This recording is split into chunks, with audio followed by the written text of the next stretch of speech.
Oh merde, je Hier, croyais que c'était... l'habitat avait essentiellement un rôle protecteur et esthétique. Aujourd'hui, Merci. la prise de conscience environnementale est générale et l'habitat se réinvente. Plus intelligent, il devient actif et producteur d'énergie.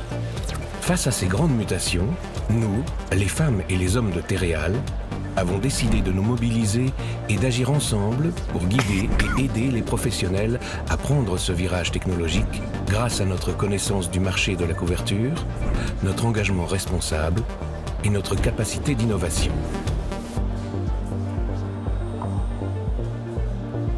Toujours plus proches de nos clients, nous les accompagnons avec des formations pour découvrir pas à pas les solutions de toiture intelligente de demain, simples à installer et faciles à utiliser. Parce que l'avenir est entre nos mains à tous, ensemble, nous avons le pouvoir de changer les choses et de construire l'habitat du futur.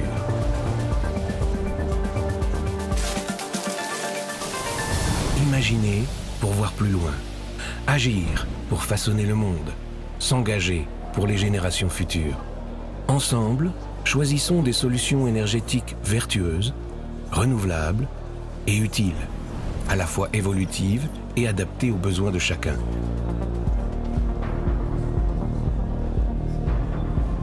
Terreal ambitionne d'accompagner le virage énergétique de l'habitat. Devenons tous acteurs de l'énergie solaire avec le nouveau programme de Terreal, Demain tous solaires.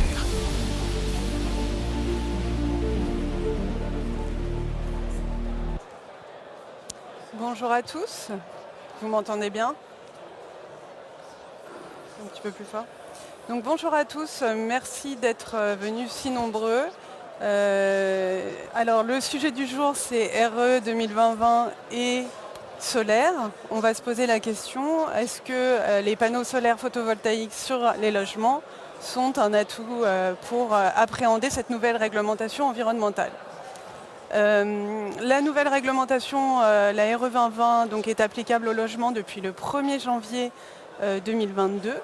Chez Terreal, nous n'avons pas attendu cette date pour nous y préparer. Et ce qu'on a fait, c'est qu'on a mandaté plusieurs bureaux d'études nationaux pour voir comment nos solutions de panneaux solaires photovoltaïques pouvaient influencer les variables que sont l'isolation, le confort d'été et la consommation d'énergie de la RE 2020.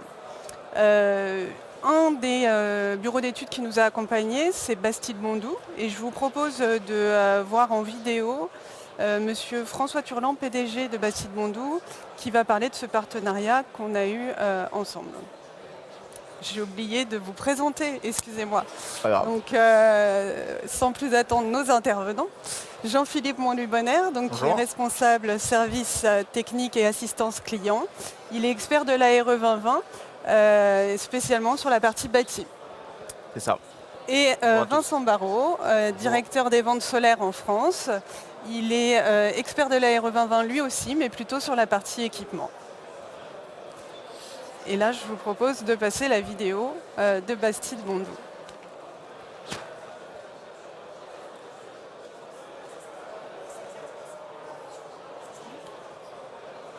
Bonjour à tous, François Turlan, président du groupe Bastide-Bondou, groupe de bureaux d'études spécialisés sur la partie énergie, thermique, environnement, analyse de cycle de vie, mission fluide et aussi toutes les problématiques de confort.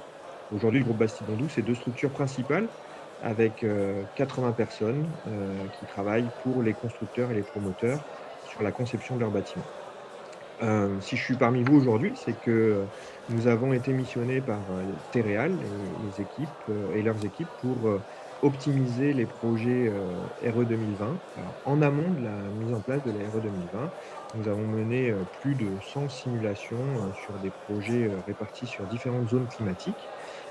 Nos équipes du pôle service innovation et les équipes de Terreal afin de déterminer une optimisation des descriptifs des projets. D'abord sur la partie isolation et ensuite en appliquant un levier qui est le solaire photovoltaïque pour minimiser les consommations en énergie primaire, le CEP et le CEPNR de la RE 2020, mais aussi du coup pour maximiser l'autoconsommation sur ces projets. Aujourd'hui, c'est une solution qui est retenue par certains de nos clients comme levier d'optimisation de l'application de la RE 2020. Voilà, donc Jean-Philippe, est-ce que tu peux nous présenter les conclusions de ces centaines d'études de sensibilité qu'on a fait sur ce sujet-là? Oui, alors bonjour à tous. Donc comme l'a précisé François Turland, on a effectivement essayé d'anticiper les impacts de cette réglementation environnementale. Donc on a fait ces études avant la sortie de cette réglementation. 3 éléments en fait ressortent. Le premier, pour ceux qui ont parcouru les différentes conférences aujourd'hui, la sobriété. C'est le premier élément de cette réglementation environnementale. Il faut qu'on ait des bâtiments qui soient très bien isolés. Mais par contre, on peut arriver, dans certains cas, à des limites techniques. Et là, le travail qu'on a mené a permis, avec le photovoltaïque, d'optimiser, dans certains cas, l'utilisation de l'isolation pour obtenir cette sobriété. Le deuxième élément, c'est la consommation, de façon générale, consommation d'énergie. Et là aussi, ce qu'on a constaté, c'est qu'il y avait certains types de chauffage qui atteignaient en fait ses limites avec cette réglementation. Et le solaire a permis, dans certains cas, pour tout ce qui est chauffage électrique, solution électrique, pompe à chaleur, d'améliorer en fait l'utilisation de ces systèmes de chauffage et par ce biais-là, optimiser également l'isolation, le sujet de sobriété que j'ai évoqué précédemment. Et le troisième point, c'est le confort d'été. Nouveauté incontournable de cette réglementation. On se doit d'avoir des bâtiments confortables. Ce confort est amené par une climatisation, en tout cas un refroidissement fictif qui plombe en fait la consommation. Et l'idée du solaire, c'est non pas d'amener de régler cette question de confort d'été par des artifices réglementaires, mais plutôt par de la vraie climatisation. Donc cette climatisation va amener des consommations, mais l'idée c'est d'autoconsommer cette consommation de clim. Donc d'obtenir des logements vraiment confortables, climatisés, et d'autoconsommer la consommation de la climatisation par la production photovoltaïque. Merci Jean-Philippe. Si on rentre un petit peu plus dans le détail, Vincent, de la consommation d'énergie, que dit la RE 2020 et comment le solaire peut aider? Alors, déjà, la RE 2020, en fait, elle va prendre en compte les consommations entrantes dans le bâtiment. Donc, c'est-à-dire que toute la production solaire consommée sur place ne sera pas prise en compte dans les consommations du bâtiment. C'est comme ça qu'en fait, en mettant du photovoltaïque en autoconsommation, toute la part qu'on arrive à autoconsommer sur les fameux 6 usages de la réglementation environnementale va réduire en fait les consommations prises en compte. Et donc on va pouvoir en fait impacter jusqu'à 3/4 en fait des consommations d'eau chaude sanitaire en faisant en sorte que ces consommations sanitaires se passent en journée. D'accord, puisque c'est un ballon d'eau chaude tout simplement, donc il stocke, donc on peut lui dire de fonctionner en journée. On va aussi pouvoir réduire de 40% en fait les éléments de ventilation ou les éléments de commun comme des ascenseurs dans certains équipements collectifs. Et Jean-Philippe l'a dit tout à l'heure, sur la partie climatisation, on va là aussi réussir à réduire de 3/4 les consommations de climatisation grâce à l'apport de solutions solaires qui produisent leur maximum d'effet au moment où on a besoin de climatisation. D'accord, donc on comprend bien que le solaire a un impact, peut avoir des bénéfices pour entrer dans la RE 2020. Est-ce que vous pouvez nous parler des conditions les plus favorables? Et puis après, quelles sont les limites justement des panneaux solaires sur les logements? Déjà, son application, elle est simple et économique. C'est-à-dire c'est en rajoutant des panneaux sur l'installation qu'on va faire gagner, entre guillemets, des points de consommation au bâtiment sans rien avoir à changer d'autre dans le bâtiment. Bien sûr, il faudra au préalable respecter le BBio, c'est-à-dire les besoins du bâtiment. Ça, c'est pas le solaire qui va nous permettre de ne pas les respecter. Donc, on va d'abord faire un bâtiment sobre à travers ça. Et ensuite, en rajoutant, par exemple, 2 panneaux sur un logement de 100 mètres carrés, on va réussir, en fait, à gagner jusqu'à 7 à 8 kWh d'énergie primaire par mètre carré et par an dans les consommations prises en compte. Donc c'est en faisant baisser en fait ces consommations dites CEP ou CEPNR, puisqu'il y a les deux mesures, les consommations d'énergie primaire ou d'énergie primaire non renouvelable. On va les abaisser pour faire descendre en dessous des seuils réglementaires les consommations exigées par le bâtiment.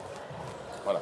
Donc c'est avec certains modes de chauffage qui sont un peu plus énergivores, des modes de chauffage mixtes, qu'on va pouvoir utiliser le solaire pour vraiment faire baisser les consommations dans le calcul et éviter de payer une surisolation qui demanderait de refaire tous les plans du bâtiment et qui coûterait encore bien plus cher puisqu'on est déjà sur des niveaux d'isolation très conséquents dans le minimum de la réglementation environnementale 2020.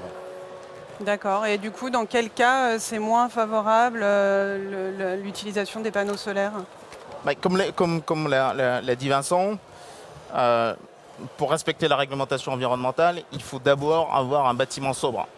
Donc rajouter des panneaux photovoltaïques ne va pas régler cette problématique, donc il faut un bâtiment sobre. Si ce bâtiment ne respecte pas le BBO, le solaire n'y fera rien. Le deuxième élément, c'est qu'effectivement, pour faire du solaire, il faut avoir de la surface de toit. Donc avoir suffisamment de place pour installer ma production photovoltaïque et pouvoir autoconsommer. L'autre élément, c'est qu'il faut bien sûr qu'on puisse faire fonctionner les équipements électriques de jour, au moment où on a une production photovoltaïque et qu'on puisse l'autoconsommer. Et ce qu'on a vu aussi à travers les différentes études qui ont été faites, c'est qu'on est sur des logements favorables pour des logements qui font moins de 120 mètres carrés. Au-delà, on atteint effectivement les quelques limites d'utilisation du photovoltaïque. Ok, merci. Ça, c'était sur la sobriété et la nécessité de consommer en journée. Oui. Donc, on a vu que pour un constructeur de maisons individuelles, nos solutions de système de panneaux solaires photovoltaïques sont un bénéfice pour atteindre les seuils présentés par l'ARE 2020. Et qu'en est-il pour l'habitant? Est-ce que l'habitant s'y retrouve aussi? Alors effectivement, pour celui qui construit, c'est un bénéfice pour atteindre en fait des objectifs réglementaires. Mais surtout le solaire, il va apporter autre chose, c'est-à-dire que la réglementation environnementale 2020 elle ne tient en compte que 5 usages plus 1, donc elle ne prend pas en compte tous les usages mobiliers. On a tous chez nous des télévisions, des machines à laver, des ordinateurs qui, eux, ne sont pas comptabilisés. Par contre, le solaire photovoltaïque, il va rester de l'énergie produite qui va pouvoir aussi être consommée pour vraiment baisser ses consommations. Et ainsi, le particulier, celui qui occupe le logement, va pouvoir voir des vrais bénéfices entre une RT 2012 sans panneaux et une RE 2020 où en rajoutant des panneaux, on va vraiment faire baisser réellement sa facture énergétique. Parce qu'au bout d'un moment, c'est ça qui va compter, c'est de faire baisser la facture énergétique. Parce que quand on voit l'envolée du coût de la facture énergétique des particuliers qui est arrivée et qui aurait dû arriver sans le bouclier qui a été mis en place par le gouvernement au mois de janvier, on aurait dû prendre 45% d'augmentation du prix de l'électricité. On a été protégé, on n'a pris que 4%, jusqu'à quand on ne sait pas. Mais en tout cas, c'est la tendance générale de l'augmentation du prix de l'électricité. Et l'apport du photovoltaïque va vraiment être important pour réguler l'impact de cette hausse et vraiment faire des bâtiments qui vont coûter moins cher en énergie à être utilisés et pas juste qui vont consommer moins d'énergie. Ils vont consommer moins d'énergie et coûter moins cher en énergie.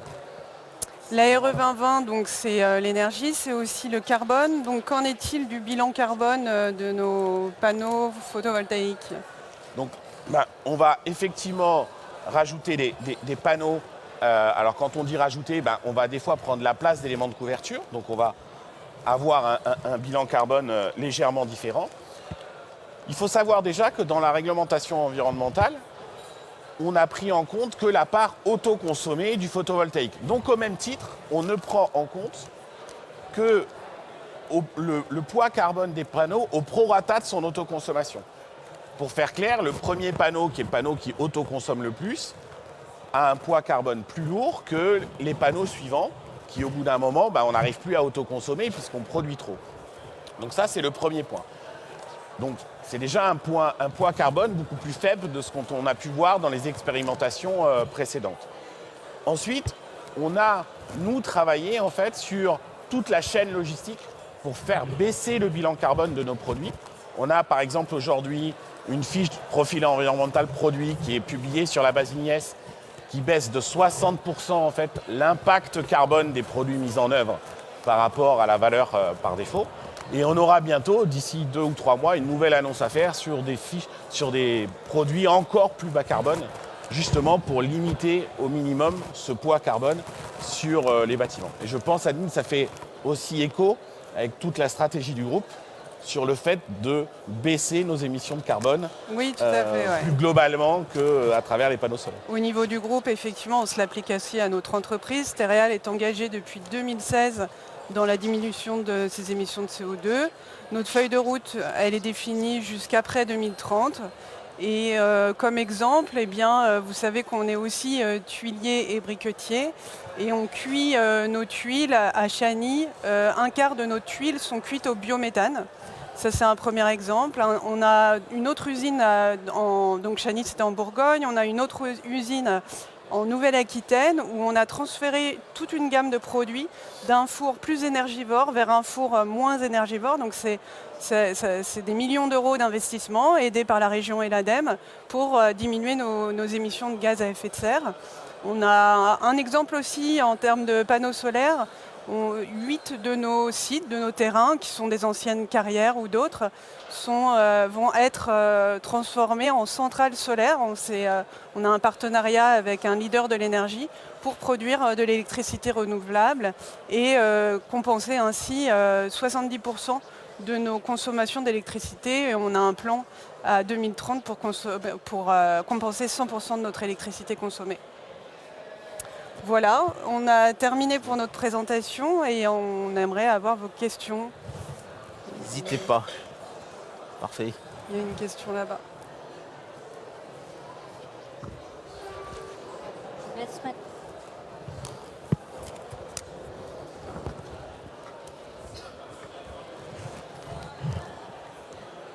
C'est bon. Bonjour. Bonjour. Merci pour la présentation, mais j'ai une question. Vous avez beaucoup parlé des apports solaires, etc. Mais en fait, par exemple, quand vous dites 2 panneaux solaires, ça peut baisser jusqu'à de 7 à 8 kWh. Vous parlez dans quelle zone? Parce qu'on est d'accord que dans le sud, il y aura plus de soleil que par exemple ici à Paris. Oui. Donc, est-ce que c'est vraiment 2 panneaux solaires? En fait, l'écart entre le nord de la France et le sud de la France, c'est 30%. D'accord? Donc là, on a pris un exemple, effectivement, mais ça dépend plus des consommations du bâtiment que réellement de la production solaire. En fait, typiquement, c'est l'autoconsommation qui est prise en compte. Et si j'ai un ballon d'eau chaude qui fonctionne en journée, dans le nord de la France, et si je n'ai pas ça dans le sud de la France, je vais mieux autoconsommer dans le nord de la France que dans le sud. Bien sûr, je produirai plus dans le sud de la France, 30% de plus, c'est ce que j'ai dit, mais j'autoconsommerai beaucoup moins. Donc en fait, pour apporter effectivement 2 panneaux, ça apportera peut-être 7 à 8 kWh dans une configuration, puisque j'ai dit sur un bâtiment, sur un logement de 100 mètres carrés dans le sud de la France, ça sera peut-être 6 à 7 dans le nord de la France, d'accord, pour faire la liaison. Mais ça dépendra plus de est-ce qu'on fait de la climatisation en journée? Est-ce qu'on a un ballon d'eau chaude qui produit en journée? Est-ce qu'on a des ascenseurs qui fonctionnent en journée? C'est vraiment l'adéquation entre les consommations et la production en jour qui va faire la différence. Mais de toute façon, on est sur moins de 120 mètres carrés, donc il n'y a pas d'ascenseur. Vu que vous avez dit qu'à partir de 120 mètres... Non, 120 mètres carrés par logement. Vous pouvez avoir une barre d'immeuble avec 30 logements de 60 mètres carrés. D'accord? C'est vraiment le calcul est fait par logement, en fait. Si je peux juste compléter ce que dit Vincent, l'enjeu, c'est vraiment l'autoconsommation. C'est pas tant ma production photovoltaïque, le fait que je vais produire 20 ou 30% de plus dans le sud que dans le nord. C'est le fait d'autoconsommer ce que le bâtiment consomme. Donc si effectivement j'optimise le fonctionnement de mes solutions qui utilisent de l'électricité, pompe à chaleur, etc., si j'ai suffisamment en fait, de production, j'autoconsommerai les 7 ou 8 kWh dans le nord comme dans le sud. Bonjour, je peux poser ma question? Oui. Je me posais une question sur l'amortissement carbone en fait induit par les panneaux. Ah oui, Dans vos fiches FDES, ça tient compte du coup du pays qui produit, j'imagine, les constituants du panneau, la manière avec laquelle l'électricité est générée sur place et la manière avec laquelle c'est ensuite économisé car réintroduit sur de l'électricité française. Tu veux répondre? Moi, je vais répondre peut-être. En fait, la fiche FDES, c'est le cycle de vie total du produit, mais ça ne prend pas en compte la production d'électricité. D'accord? La production d'électricité, elle va être prise en compte par ailleurs dans l'indice énergie du bâtiment, mais pas dans la fiche PEP, qui est la fiche produit en fait. Donc là, on a toute la pénalité entre guillemets du carbone, on n'a pas l'ajout qui est lié à la production d'électricité décarbonée. D'accord? C'est vraiment deux choses différentes. D'un côté, les composants, de l'autre côté, la production d'énergie. D'accord, mais comment on différencie par exemple des panneaux produits à partir de, je sais pas, de matériaux qui viennent de Chine et ceux qui viendraient du territoire français?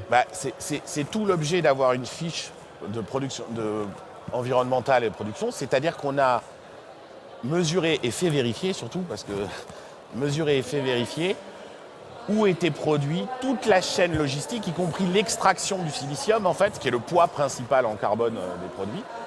Et c'est donc toute cette chaîne-là qu'on a travaillé pour avoir des produits deux fois et demi moins impactants que la moyenne marché qui est publiée en fait par les fiches par défaut du ministère. En fait. Donc c'est à travers cette vérification de fiches qu'on s'assure d'avoir justement une chaîne logistique qui a été travaillée pour diminuer à chaque étape la production carbone. Effectivement, quand on dit qu'on a une fiche produit, c'est avec des panneaux donnés, avec une fabrication de kits donnés, avec des onduleurs donnés, avec des produits donnés. Et si je change de produit, je peux avoir une autre gamme qui n'a pas le bénéfice de cette fiche bas carbone. D'accord.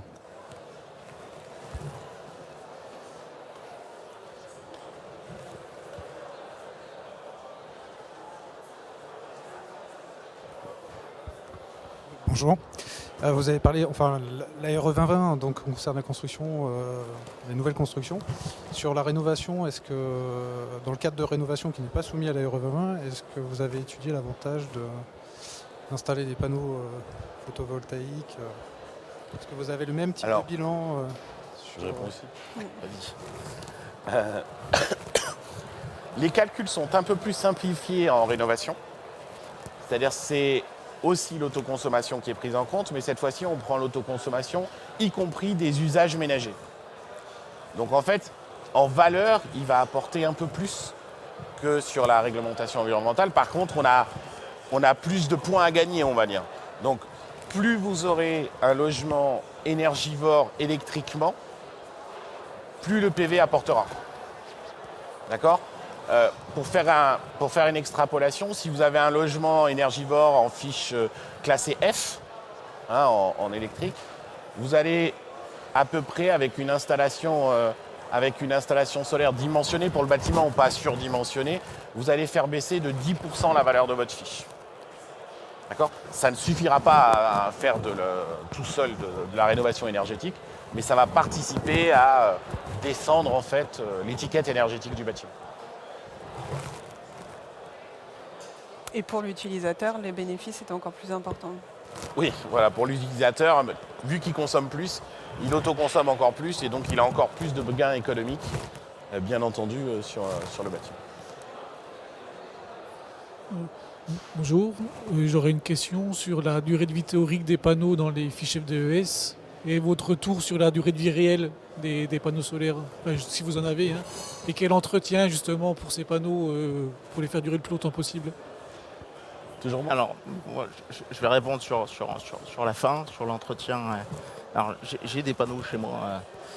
Et pour ceux qui habitent dans le sud et qui ont subi le sable du Sahara, j'ai nettoyé mes panneaux ce week-end parce qu'ils produisaient un peu moins. Et j'ai utilisé de l'eau. Voilà. L'eau et une raclette. Désolé, c'est pas très, très glamour, mais voilà. Donc, l'entretien de panneaux photovoltaïques, c'est simple, c'est de l'eau.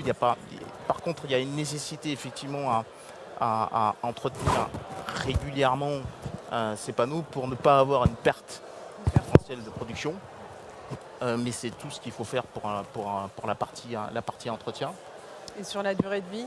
Sur la durée de vie, alors Les panneaux sont garantis 25 ans. 25 ans en tout cas sur la production. Vous avez 80% de cette production qui est garantie sur 25 ans. Ça veut dire qu'au bout de 25 ans, vous devez avoir un minima 80% de la production que vous aviez au début. Après, le retour d'expérience, aujourd'hui, Terreal a... Alors nous, Terreal, ça fait maintenant 14 ans qu'on commercialise ces produits. La durée de vie photovoltaïque, elle est connue pour être, si on parle panneaux, entre 30 et 40 ans. Il y a des installations qui ont 40 ans maintenant et qui ont... À l'époque, on disait 30 ans, on n'osait pas dire 40, mais elles ont 40 ans, elles vivent toujours. Donc on ne va pas pouvoir dire 50 ans pour l'instant, hein, on va attendre quelques années encore pour le dire. Ce qu'on sait, c'est qu'au bout d'un moment, ils produisent moins. Donc ils vont être amenés à remplacer parce qu'ils ne produiront pas assez. Mais ils ne s'arrêtent pas en fait, ils continuent de produire. Hein, donc si on n'a pas la volonté de les remplacer, ils ne vont pas d'un seul coup se désagréger. C'est pas comme ça que ça fonctionne. Si on revient dans la fiche maintenant FDES, enfin la fiche PEP, la durée de vie est à 25 ans dans la fiche. Très honnêtement, on n'a pas cherché à étendre cette durée de vie, on pourrait, au moins de 5 ans. On n'a pas cherché, pour une raison toute simple, dans la RE 2020, c'est sur 50 ans. Et donc qu'on soit à 25 ou à 30, on aurait utilisé 2 fois la fiche.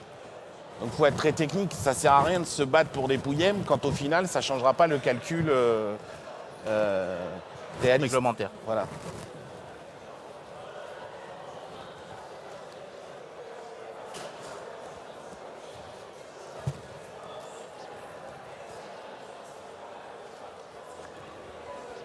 Vous m'entendez? Oui, très bien.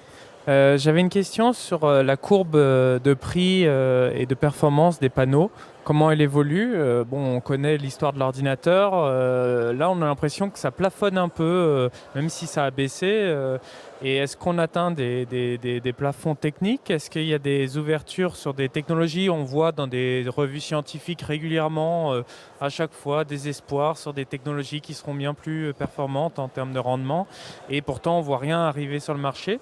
Et cette question aussi est liée à la production des panneaux aujourd'hui qui sont essentiellement faits en Chine. Il y a eu une production européenne maintenant qui revient peut-être un tout petit peu mais qui a explosé il y a quelques années parce qu'il n'y avait pas assez de marché, trop cher par rapport à la Chine.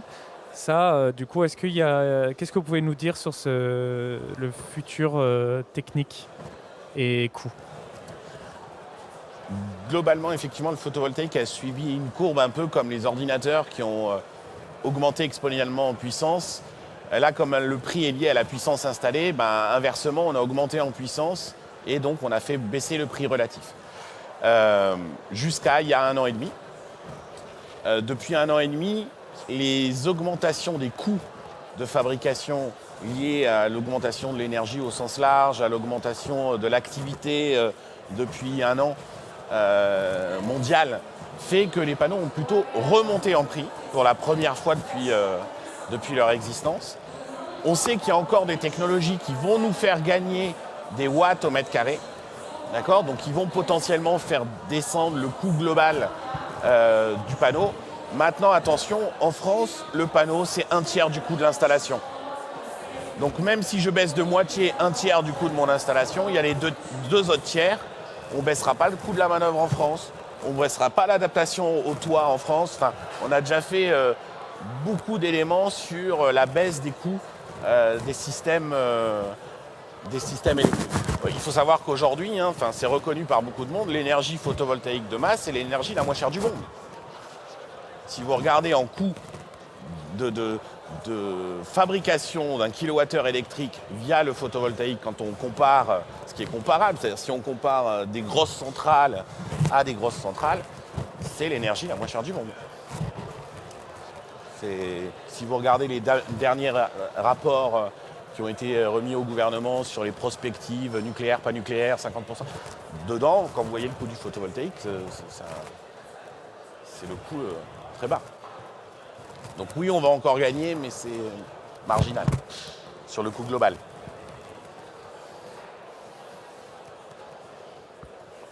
Bonjour. Moi, j'avais plus une question sur la globalité. Enfin, je comprends très bien votre produit. Je suis tout à fait pour au niveau de l'autoconsommation. Mais ma question, c'est plus sur sur le fonctionnement, sur la globalité par rapport à notre parc nucléaire. Donc le photovoltaïque, ça marche extrêmement bien quand il y a du soleil, mais pas la nuit. Donc moi, dans ma réflexion, c'est est-ce que vous avez, toutes vos études, dans vos études, intégré cette discussion, cette réflexion peut-être avec le réseau, RDF et compagnie? Parce que dans l'idée, ils vont s'amuser comment? Enfin, avec les tranches nucléaires, on les allume la nuit, on les éteint la journée. Enfin, comment vous imaginez, vous pensez la chose justement? Alors, moi je vais répondre uniquement sur le volet réglementaire, hein, puisque c'était ça en fait l'objectif des études menées avec les bureaux d'études. Et donc l'idée c'était d'optimiser en fait le fonctionnement d'une maison.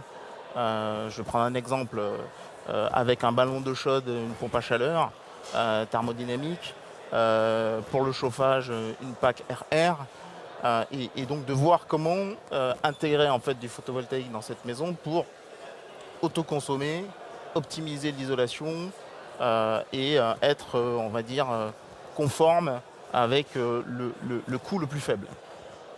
Voilà, donc pour moi, on s'est arrêté à ces considérations-là.